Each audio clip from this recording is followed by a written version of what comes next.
ঢুকে যাওয়ার পর ট্রেনটা চলে যাওয়ার পরে আমি অন্ত দেখলাম উনি দেহ এই পাশে আর ঠ্যাং ওই পাশে।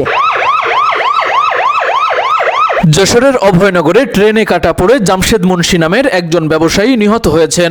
ঘটনাটি ঘটেছে বৃহস্পতিবার সকালে উপজেলার নওপাড়া হাই স্কুল মাঠ সংলগ্ন রেল লাইনে। আমি দেখেছিল ওই যে আমি ওই জায়গায় দাঁড়াইছিলাম, দাঁড়িয়ে থাকলে এবার উনারে একজন ছিল, বললো লাইভে যাও। লাইভে গেলে উনি ওই জায়গায় দাঁড়ায় থাকলে দেখলাম আবার ভিতরে ঢুকে গেল। ঢুকে যাওয়ার পর ট্রেনটা চলে যাওয়ার পরে আমি অন্ত দেখলাম উনি দেহ এই পাশে আর ঠ্যাং ওই পাশে। ওই পড়ে থাকলে আমি এটা আপুরে ডেকে গেছি, আপু দেখেন না লোক কাইটে পড়ে রয়েছে। তারপরে একজন এসে পানি দিল গালের ভিতর। নিহত জামশেদ মুন্সি নড়াইল জেলার কালিয়া উপজেলার মাধবপাশা গ্রামের মৃত গোলাম আকবর মুন্সির ছেলে। সে নওপাড়া মহিলা কলেজ রোড এলাকার ব্যাংকার রবিউল ইসলামের বাড়িতে বাসা ভাড়া থাকতেন। নওপাড়া প্রফেসরপাড়া মোড়ে তার একটি মুদি দোকান রয়েছে। প্রত্যক্ষদর্শী সূত্রে জানা যায় বৃহস্পতিবার সকালে একমাত্র ছেলে সাইদ মুন্সিকে দোকানে রেখে নওপাড়া বাজারে বাজার করতে যান তিনি। বাজার থেকে নওপাড়া হাই স্কুল মাঠ হয়ে রেল লাইন পার হয়ে বাড়ি ফেরার পথে খুলনা থেকে ছেড়ে আসা যশোরগামী ট্রেনের নিচে কাটা পড়েন তিনি এবং ঘটনাস্থলেই তার মৃত্যু হয়।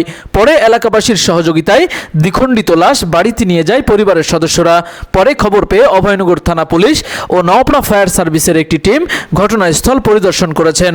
নিহত জামশেদ মুন্সির ছেলে সাইদ মুন্সি জানান, আমার বাবা কানে একটু কম শুনতেন, এ কারণে ট্রেন আসার শব্দ শুনতে না পারায় এই ঘটনা ঘটতে পারে। সকালবেলা আসছেন মূলত আমি আসছেন বাসায়, বাসাতে ঘুমের তো ওইটা আব্বু ফোন দিয়ে বলছে দোকানে আই।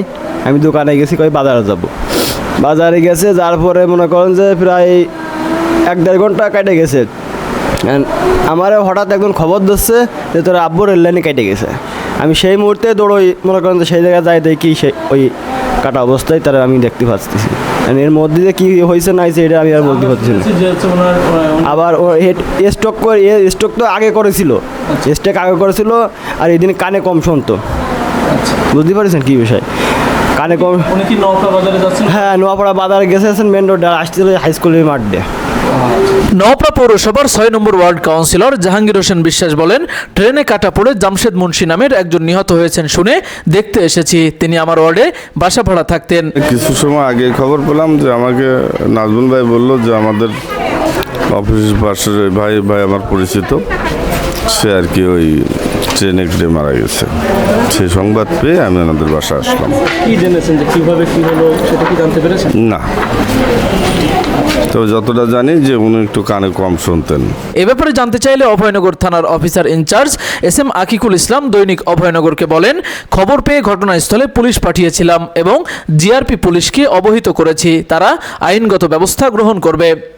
তৌহিদ হাসান, দৈনিক অভয়নগর। আপনি কি বিশেষজ্ঞ কার্ডিওলজি ডাক্তার দ্বারা ইকোকার্ডিওগ্রাফি করে রোগ নির্ণয় করতে চান? তাহলে আজই আসুন ইউনিক ডায়াগনস্টিক অ্যান্ড কনসালটেশন সেন্টারে। এখানে প্রতি বৃহস্পতিবার ইকোকার্ডিওগ্রাফি করে চিকিৎসা সেবা প্রদান করছেন কার্ডিওলজি বিশেষজ্ঞ ডাক্তার হিমেল সাহা।